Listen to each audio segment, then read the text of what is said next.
by welcoming, and I always pronounce your last name, I'm sorry, Sergio Pierluissi. Is that wrong? From U.S. Fish and Wildlife Service, giving updates on what's next. Sergio manages the Partners for Fish and Wildlife program for the service's Great Lakes region. Please welcome Sergio. Thank you, Caroline. Excellent with the last name. It was better than I do it. So good to be back here. Good to see many familiar faces. I've been coming to these for a while now and always really enjoy this gathering. So today I'll give sort of just a broad overview of where we are as an agency with pollinator conservation, some of our voluntary conservation programs. I'm going to have Meri Holm come up toward the end for a couple minutes to talk about an initiative we have in the Great Lakes Basin. So just sort of a pretty high-level overview agency-wide of where we are. But I thought I'd go back and, the last time we talked was in February, and the world looked a little bit different as far as monarch and all that, and I feel a little bit like that little kid looking back on that because we were all talking about, well, what happens in June? What do we do after June? Oh my God, June's coming up, June's coming up. Of course, June came and went, and we extended the deadline on the monarch listing decision. We've had some changes in the ESA, continued progress with the CCAA. So quite a bit has changed, although some in ways we didn't quite foresee last we talked. So I did want to acknowledge that to start off with. We determined that we needed more time to analyze the data as far as monarch, and also wanted to take into account another winter season in Mexico, and so negotiated with some of the petitioners and settled on a new date in December of 2020 to decide whether the species will be listed or not. So I guess from our standpoint, I mean, that does sound like a ways out, but that's going to come really, really quickly. And for all the work you're doing, for all the work we're doing, we really need to keep that urgency going that we had back in February, looking out toward June, because December will come very quickly. The monarch conservation database remains open, and all of the work that you're doing that's incorporated in there or anywhere else that will be considered in that decision. And ultimately, we want to end up at a place where we don't have to list the monarch. So just encourage all that work to continue, encourage you to sign up for the CCAA. And again, I mean, that's one of the most complex, broad-ranging CCAAs that we've ever seen. And certainly worth commending this group again for coming together and getting something that complex together. And Dan, after me, is going to talk more about the CCAA, but nothing about any of the changes in the ESA changes how we're looking at the CCAA as a tool to get conservation on the ground and inform that decision. Internally, we're doing a little bit of reorganization. Previous to this, we've had some pollinator working groups, pollinator teams, different monarch teams here and there, and there hasn't been a whole lot of coordination amongst them all. So we're just in the past few weeks starting agency-wide to take one umbrella approach to pollinator conservation, and we're figuring out what that's going to look like. But we want to call more attention to all the work that's going on in different places on the landscape, get some of these efforts more coordinated. So hopefully you'll be seeing in the future what that's going to look like. In this administration, just as in the previous administration, pollinators are becoming an increasingly high priority. And some are even asking the question if we are today where we were back in the 1970s and 80s with waterfowl populations, and that the crash in populations then precipitated one of our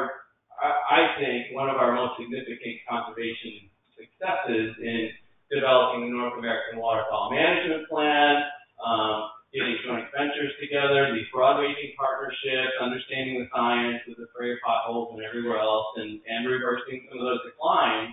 And that's what some of us are asking now is if, you know, here in 2019, are we at that critical moment in time of pollinator population that will require a response similar to how we responded to the waterfall decline? So, you know, some of that kind of thinking is going into how we're, you know, trying to organize internally.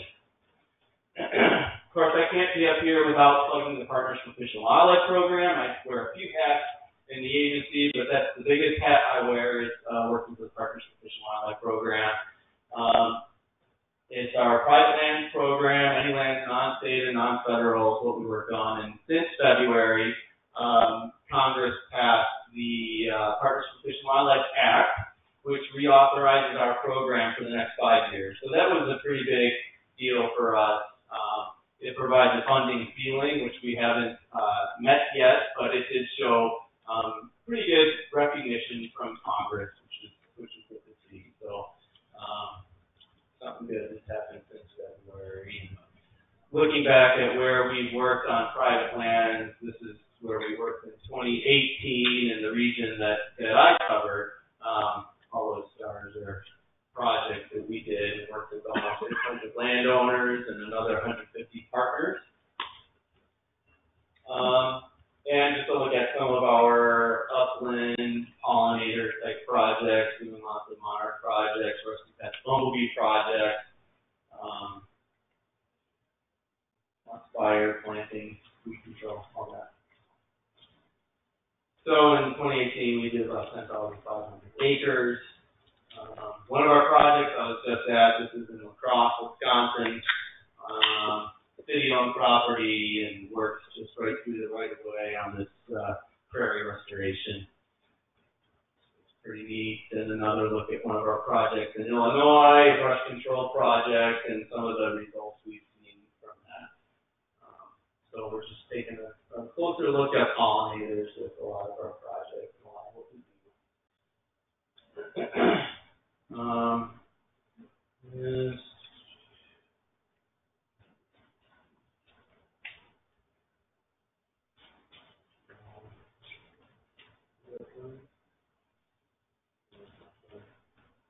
Well, that's okay. I might come back to that. It's a good time. Anyway, that's a pretty neat time-lapse deal on one of our projects. Oh, there we go. What is that plant? Well, oh, there, yeah. So one of our biologists just decided to put a game camera up looking at the same milkweed plant over a few days and looking at all the different pollinators that came to visit this milkweed plant. Several species over several days, but each time one of these bugs tripped the camera, it took a picture. You could see that's just one plant, all the needles that visited that. Second one, lots of pretty neat.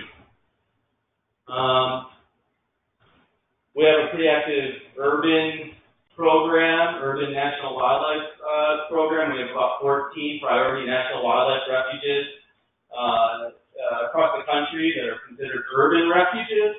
So this project is in the Twin Cities. We have Minnesota Valley National Wildlife Refuge and one of the biologists there.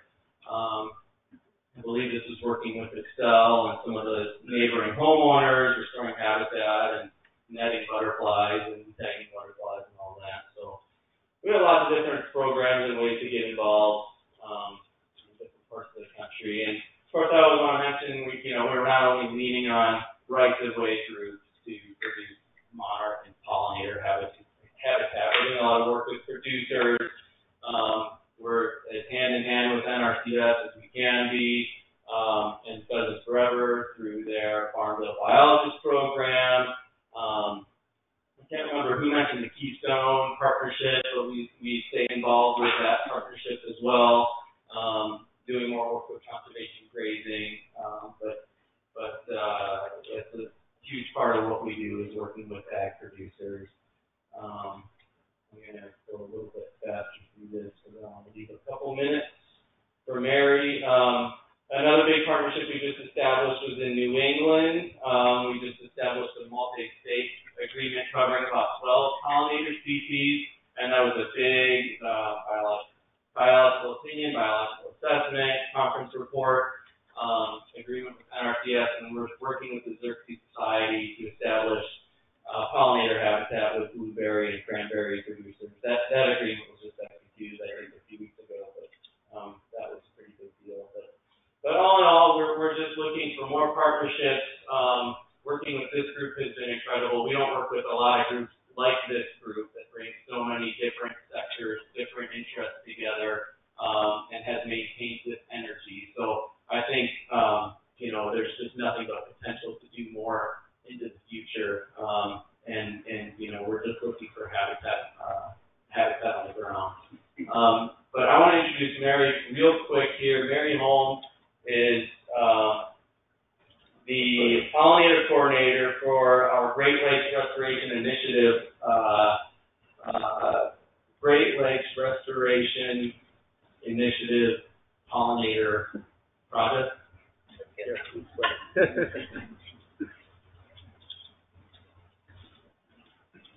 Thank you, Sergio.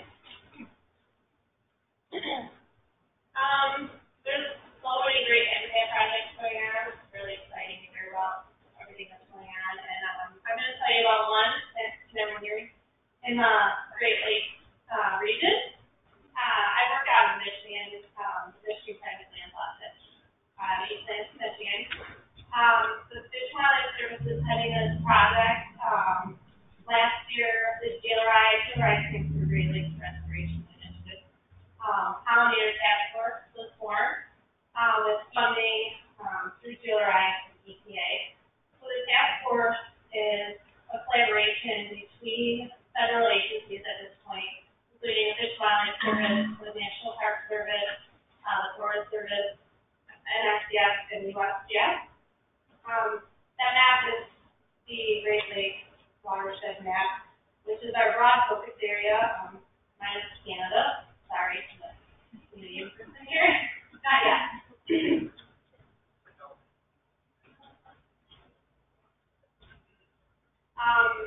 The task force has developed a kind of working strategy and action plan.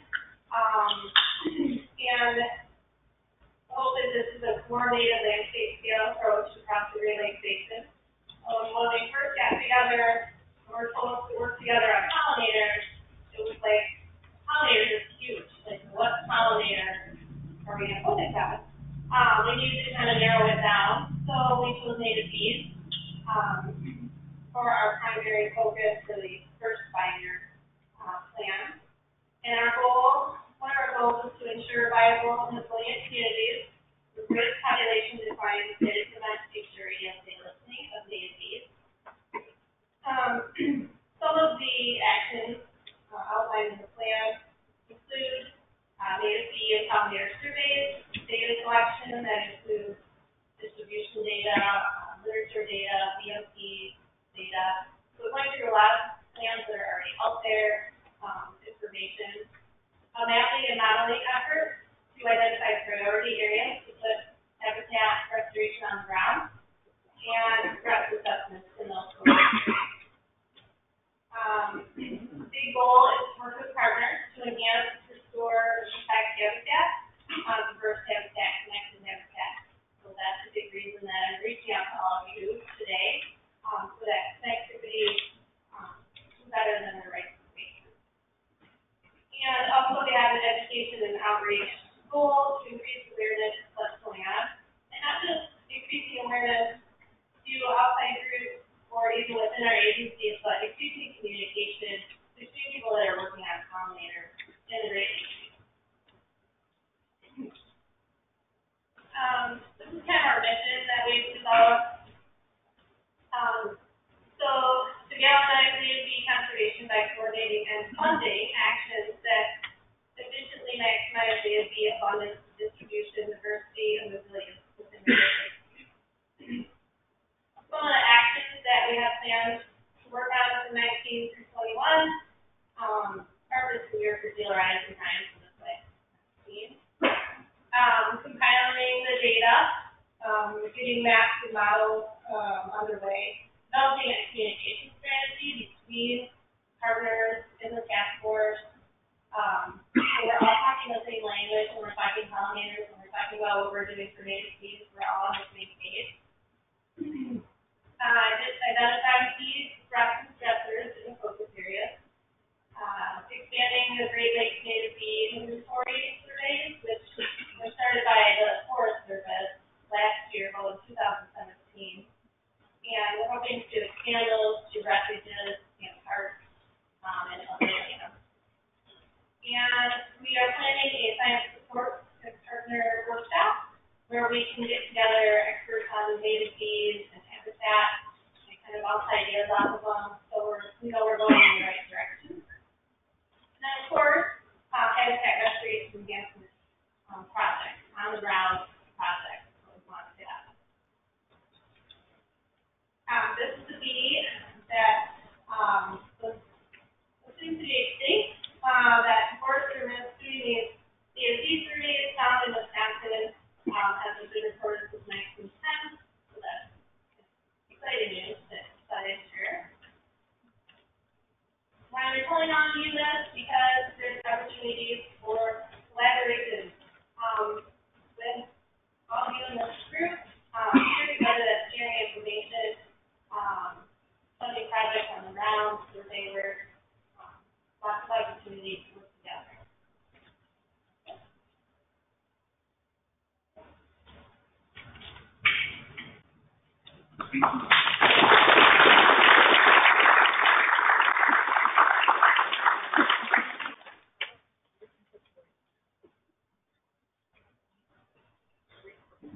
And if you have any questions later on here, today is tomorrow. Time for one question. I'll let you, Lori Nordstrom, for those who know her, she'll be here tomorrow, I think afternoon, late morning, I'm not sure, for the CCAA meeting. So, if there are detailed questions about some of the ESA